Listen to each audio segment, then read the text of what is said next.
Madame, Monsieur, bonsoir. Merci de nous rejoindre à la une de l'actualité. Le président de la République, Abdelmadjid Tebboune, a reçu ce mardi à Alger le ministre saoudien des Affaires étrangères, le prince Faisal Ben Farhan, qui lui a transmis un message de son frère, le serviteur des lieux saints de l'islam, le roi Salman Ben Abdelaziz Al Saoud. Le président de la République, Abdelmadjid Tebboune, a signé aujourd'hui un décret présidentiel nommant à ce titre Abdelrahman Hamzaoui, président de l'Observatoire national de la société civile. Poursuite des débats à l'APN concernant le plan d'action du gouvernement. Les députés ont exprimé leurs avis et leurs propositions concernant les différents axes du texte. On y reviendra en détail.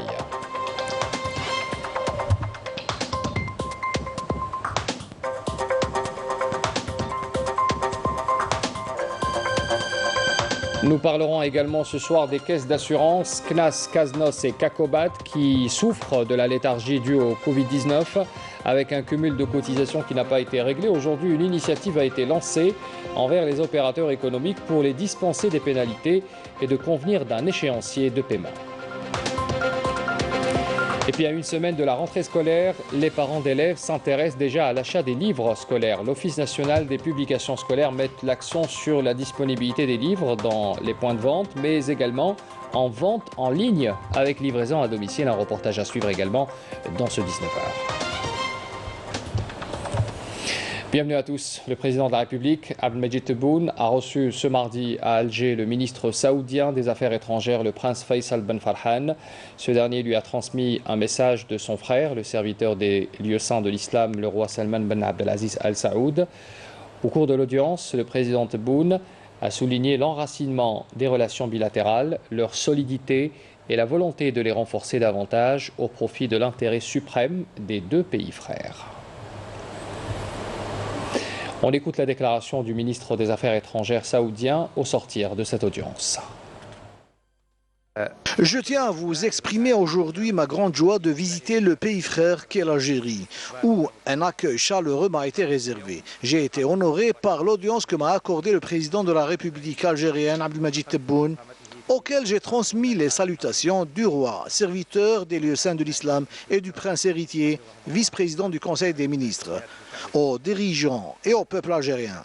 J'ai été honoré également de transmettre à son Excellence le président de la République un message oral de son frère, le serviteur des lieux saints de l'islam, qui a porté sur les relations fraternelles et historiques entre nos deux pays. Nous avons abordé également l'excellence et le développement des relations bilatérales dans de différents domaines. Comme cela a été confirmé lors de la visite du prince héritier en Algérie durant l'année 2018, ainsi que la visite du président algérien Abdelmadjid Tebboune le 28 février 2020.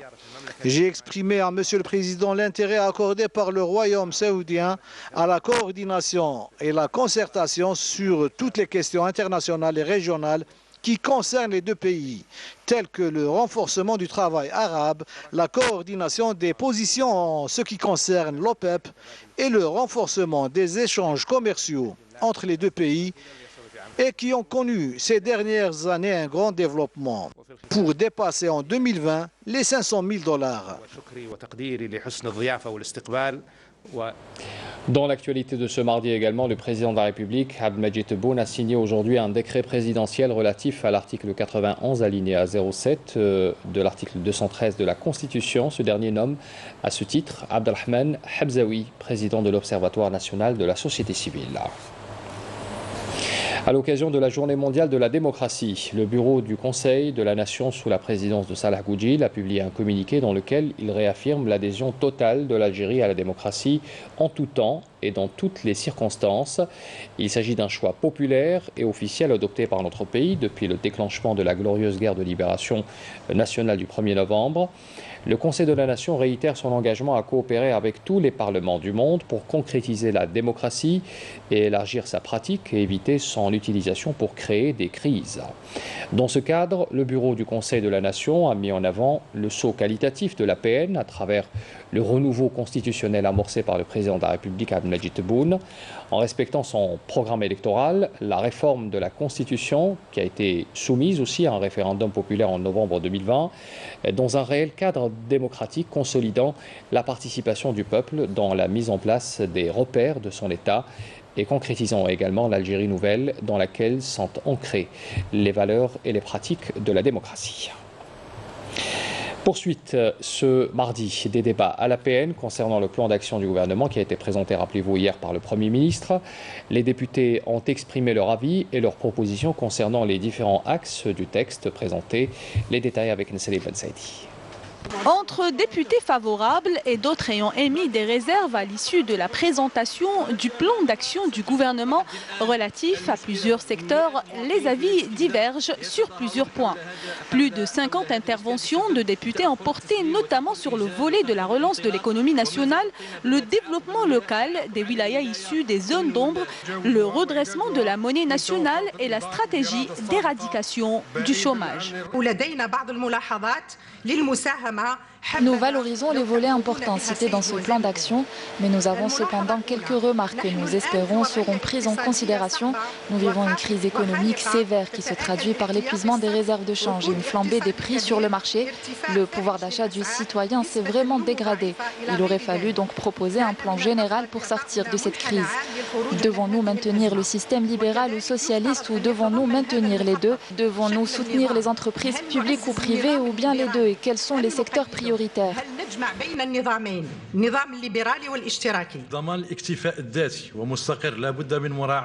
Il faut prendre en considération dans ce plan d'action la promotion et l'encouragement de l'agriculteur en sachant que c'est le premier producteur pour assurer et protéger les produits agricoles.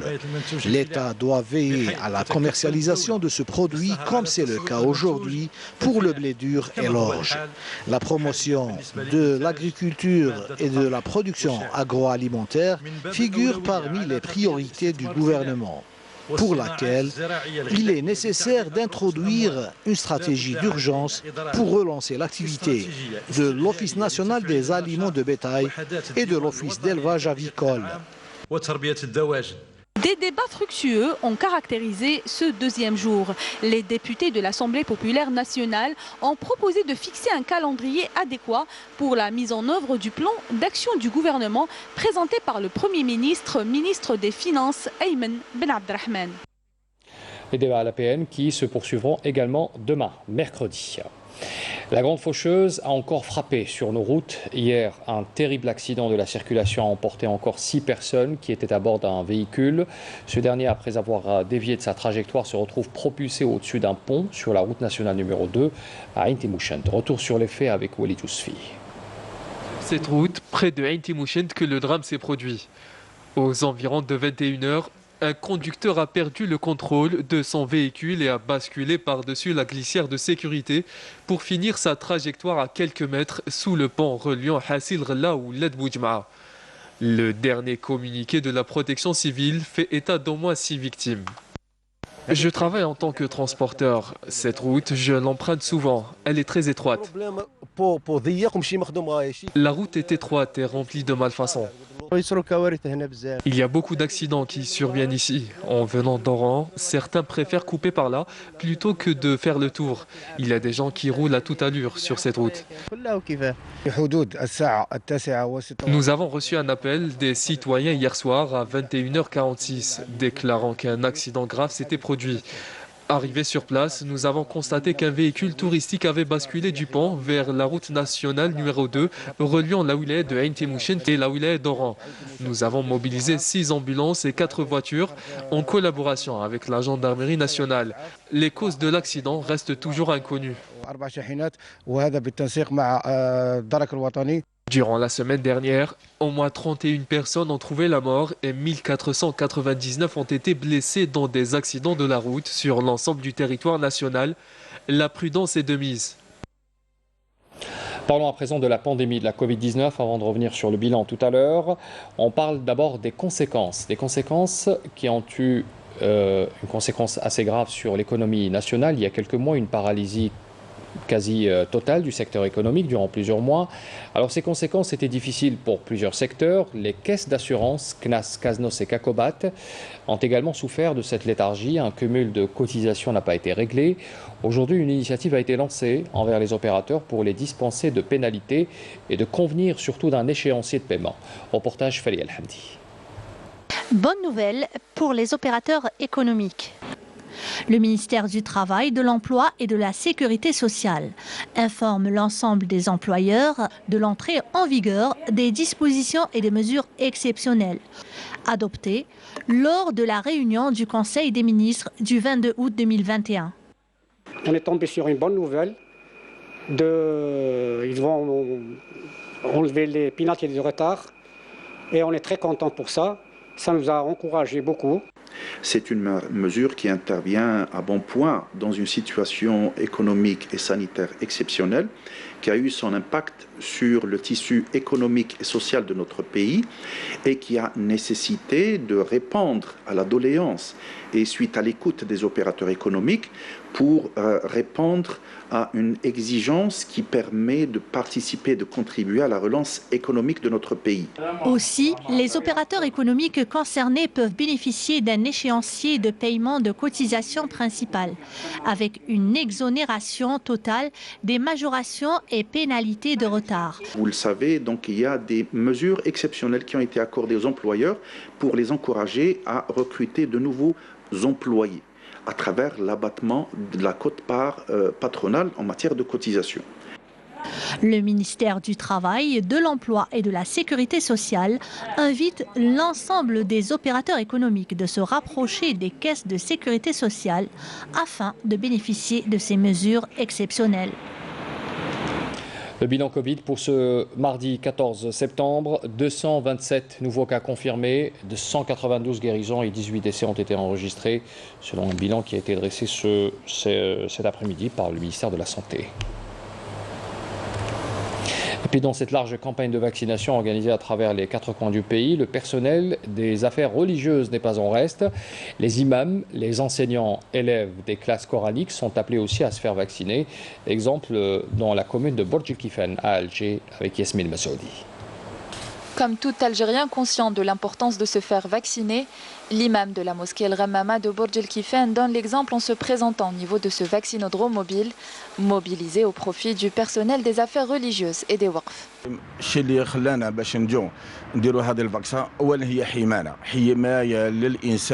grâce au vaccin que nous sommes protégés. Cela représente une protection pour nous et pour notre entourage. Le prophète, que le salut soit sur lui, a dit « Soignez-vous, car chaque maladie a son remède ».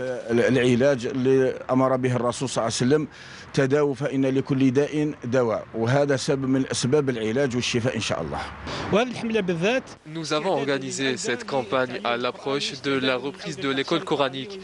Nous allons vacciner les apprenants qui rejoindront les classes coraniques ainsi que leurs enseignants. Une opération visant tout le personnel du secteur. Cependant, les personnes de passage désirant se faire vacciner sont également les bienvenues. Je suis commerçant et je suis sûr qu'avec ce vaccin, je serai protégé et je protégerai mes clients. Nous sommes une association médicale qui compte à son actif une équipe médicale qui participe à toutes les opérations que nous organisons, en particulier les opérations de vaccination que nous effectuons 3 à 4 fois par semaine. Lancée il y a près de 10 jours, cette campagne nationale de vaccination, la plus grande du genre, a été dotée de tous les moyens. Les services de la santé, les hôpitaux et les différentes autorités chargées de la vaccination continuent leurs efforts, appuyés par des bus et des ambulances pour une rentrée scolaire et sociale en toute sécurité. Cette campagne se poursuivra jusqu'à la fin de l'année. La vaccination à grande échelle est un processus qui est en marche dans notre pays, mais il y a aussi des opérations de vaccination qui se déroulent dans les hôpitaux spécialisés, notamment pour les malades psychiatriques. Les maladies psychiatriques, les malades ont besoin d'un suivi particulier pour leur faire éviter des contaminations et d'éventuelles complications. Exemple à l'hôpital de Cheraga avec ce reportage signé Sofiane Haboudi. Se faire vacciner pour parer aux conséquences néfastes de la Covid-19, un impératif auquel sont astreintes les personnes atteintes de maladies lourdes et hospitalisées au niveau des différents établissements hospitaliers, comme c'est le cas ici au niveau de l'hôpital de santé mentale de Chiraga. D'accord, la fatigue. Voilà. Des moments où tu D'accord. Après, est-ce que la gorge ça pique? Nous avons un patient qui est hospitalisé à notre niveau pour prise en charge de sa pathologie psychiatrique. Il est à notre niveau depuis presque une semaine. Actuellement, il présente une symptomatologie qui est en faveur de Covid positif. Le test est revenu positif. Et là, actuellement, on va le mettre dans une chambre d'isolement, voilà, pour l'isoler par rapport aux autres patients. Il va le prendre en charge et pour sa pathologie psychiatrique et pour le Covid aussi. Anis est un autre jeune homme âgé de 23 ans. Il est hospitalisé pour addiction. Après un bon interrogatoire et un examen clinique effectué par le professeur Msaoudi, le patient a décidé de se faire vacciner contre la Covid-19. Oui, j'ai donné le vaccin au moment où طلبونا باش نجيو نديرو الفاكسان حنا كنا نداو عليهم طلبونا داروا فينا الخير الله يعطيهم الصحه مطارين فينا. C'est un patient qui a été hospitalisé pour des troubles addictifs, donc qui souffre de problèmes d'addiction avec un trouble anxieux aussi associé. Donc c'est un malade qui a été admis à notre niveau il y a une vingtaine de jours, depuis exactement 21 jours. Donc c'est un malade. Après, une fois qu'il est bien stabilisé, donc on lui a proposé de se faire vacciner dans le cadre de notre programme de vaccination. Il est possible à toute personne souffrant de troubles psychiatriques de se faire vacciner au sein de cet hôpital. Nous avons commencé notre vaccination. Nous avons mis un point de vaccination ici à l'hôpital psychiatrique de Chiraga avec une équipe qui est destinée pour le personnel tout d'abord de santé donc de l'hôpital en premier lieu. En deuxième lieu, après, les citoyens aussi donc venant de l'extérieur. Après, évidemment, nous avons pensé aux malades, nos malades qui sont suivis pour troubles psychiatriques, soit en consultation, soit en hospitalisation. Donc les malades qui sont suivis en psychiatrie, donc il fallait les prendre en charge aussi sur le plan prévention, donc prise en charge, et notamment la vaccination contre le Covid.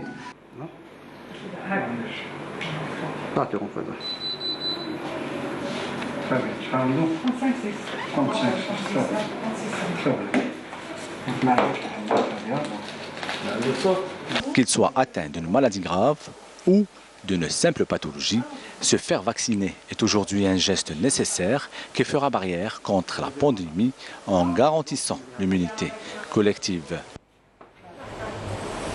On parlait hier de la réouverture des espaces de sport, notamment avec le communiqué du Premier ministère qui reconduisait donc le confinement avec des mesures d'allègement, notamment la réouverture donc de ces salles et ces infrastructures sportives. Alors, afin d'éviter bien sûr une fermeture à nouveau de ces infrastructures, la piscine municipale du 1er mai à Alger a ouvert récemment ses portes et a mis en place un dispositif sanitaire rigoureux, à savoir l'obligation de la présentation d'un pass sanitaire pour tous les utilisateurs de cet espace sportif. Jazia Bayou. Les adhérents à la piscine municipale de Sidi Mohamed à Alger sont dorénavant tenus de présenter leur carnet de vaccination pour accéder au bassin. Une série de mesures sanitaires ont été prises. Parmi les mesures sanitaires qui ont été prises, l'obligation de la présentation du carnet de vaccination, le port du masque, la réduction du nombre des adhérents ainsi que la stérilisation des bassins après chaque séance de natation. Les mesures sanitaires ne concernent pas que les adhérents, mais tous les utilisateurs de ces espaces sportifs, à savoir les parents et accompagnateurs des enfants qui viennent ici. Ces mesures sanitaires ont été saluées par tous les sportifs d'élite. Ce sont de bonnes décisions. Comme ça, on pourra préparer nos compétitions internationales. C'est une bonne chose. On espère que ces salles restent longtemps ouvertes.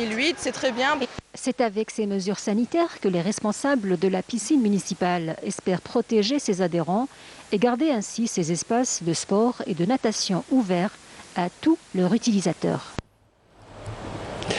À une semaine de la rentrée scolaire, les parents d'élèves s'intéressent déjà à l'achat des livres scolaires. L'Office national des publications scolaires met l'accent sur la disponibilité des livres dans les points de vente, mais également en vente en ligne avec livraison à domicile. Reportage Siham Knouch. 80 millions de livres scolaires pour plus de 10 millions d'élèves. Et pour les 1483 élèves non-voyants, ce sont 38 000 livres en braille qui ont été imprimés par l'Office national des publications scolaires pour la rentrée 2021-2022. Plusieurs points de vente à travers le territoire national ont été achalandés par l'OMPS. Une nouveauté cette année, la vente en ligne. Pour cette année, le livre scolaire est nettement présent, disponible au sein de nos établissements scolaires. Donc je rassure tous les parents d'élèves. Et l'Office national des publications scolaires pour cette année, donc on a plusieurs canaux pour faire parvenir le livre à l'élève. Donc cette année, on a signé un accord avec Jumia. Donc on a un magasin, je dirais, une boutique électronique au sein de la plateforme Jumia. Cette année aussi, on a prévu donc 885 librairies donc à l'échelle nationale. On a 39 salons, donc du 7 au 21. Donc, et on a aussi les points de vente, donc on en a 40. Ici, au boulevard Ziroud Youssef, au cœur de la capitale, nous avons visité un des plus importants points de vente. Les parents et les élèves sont déjà sur place.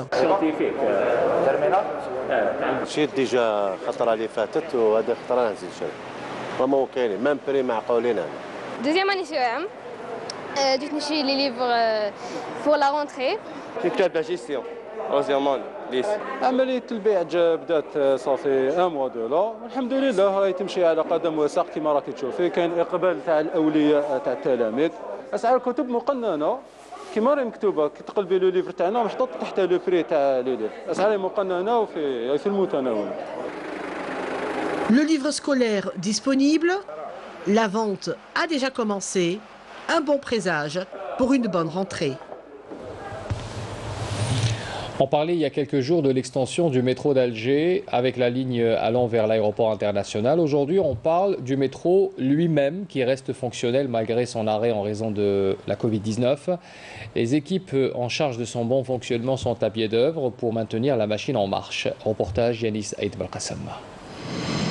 Même si le métro d'Alger est à l'arrêt depuis plus d'un an, l'exploitation des circuits de voies se fait quotidiennement, mais sans voyageurs, pour des essais et vérifications, afin de maintenir le bon déroulement du système. Notre mission maintenant, aujourd'hui, le temps d'un retour à l'exploitation commerciale, c'est de maintenir tout ce grand système-là en état de fonctionnement en matière de confort, de qualité et de sécurité. Et c'est sous l'œil vigilant du centre de commande que cette exploitation est assurée 24 heures sur 24. On a maintenu la circulation des trains quotidiennement. On a la maintenance préventive des installations, des équipements, elle est faite régulièrement. On a même le nettoyage des stations. Le nettoyage des trains à l'intérieur, le nettoyage des stations. Un service absolument essentiel, assuré par des agents de maintenance jour et nuit pour assurer l'entretien et la réparation nécessaires pour le bon fonctionnement du réseau. Le métro d'Alger ne s'est pas vraiment arrêté totalement. Il y a eu une exploitation à blanc par le service d'exploitation et le service de maintenance effectue actuellement la maintenance corrective et préventive des équipements du métro d'Alger et veille bien sûr au fonctionnement des équipements.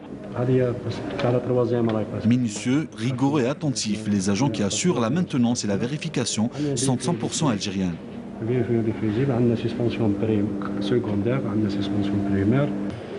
Tout semble fin prêt pour la reprise. Il ne vous restera plus qu'à vous munir de vos masques de protection en attendant la rouverture.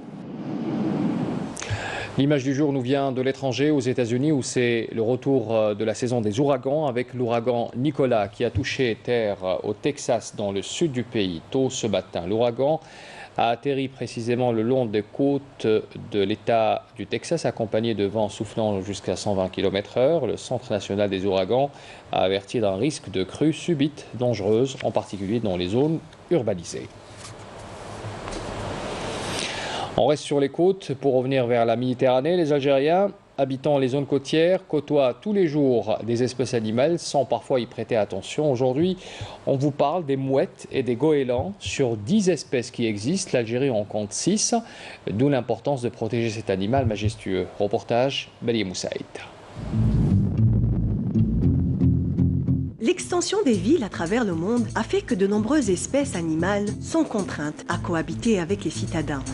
Tchouchou Malah, c'est le nom commun que donnent les Algérois à ces oiseaux marins qui nichent sur nos toits et chapardent du poisson dans les ports. Mais la question qui se pose, c'est est-ce des mouettes ou des goélands? Nous sommes allés à la rencontre de Madame Benjedda Nadjiba, qui est chef du bureau des zones humides, pour nous donner plus de détails sur ces espèces. Parmi les espèces que nous observons pendant le comptage hivernal ou le comptage des nicheurs, c'est les laridés, qui sont des espèces inféodées à l'habitat, à l'écosystème marin. Ces espèces cette famille est représentée par 10 espèces. En Algérie, on observe 6 parmi ces 10. Et leur nombre est très important. Et le comptage hivernal n'indique qu'une partie ou non pas la réalité vraiment du nombre de ces espèces. Parmi ces espèces, nous avons le goéland le coffé, le goéland brun, le goéland argenté, le goéland rayeur. Nous avons la mouette mélanocéphale, la mouette rieuse. Nous avons aussi des sternes, le sterne naine, le sterne kojak, et d'autres limicoles qui peuvent côtoyer le milieu marin, tels que le huîtrier épi, les gravelots et bien d'autres espèces.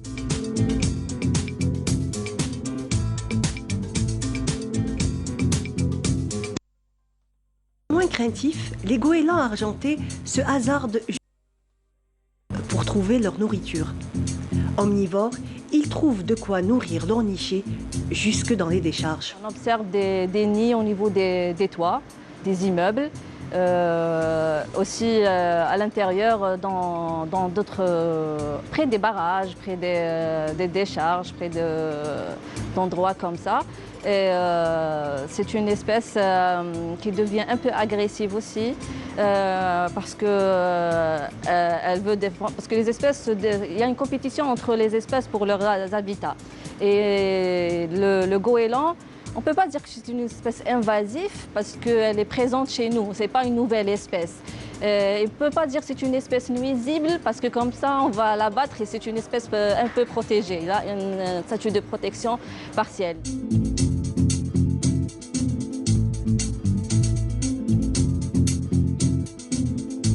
Gracieux et téméraires, on les observe sur les côtes d'Alger en se demandant des fois qui de nous est l'intrus. C'est la fin de ce journal. Merci de l'avoir suivi. Je vous souhaite une excellente soirée. Pour l'information, retrouvée dès demain à 12h. Non Muqaddam, j'aurai le plaisir de vous retrouver à 19h.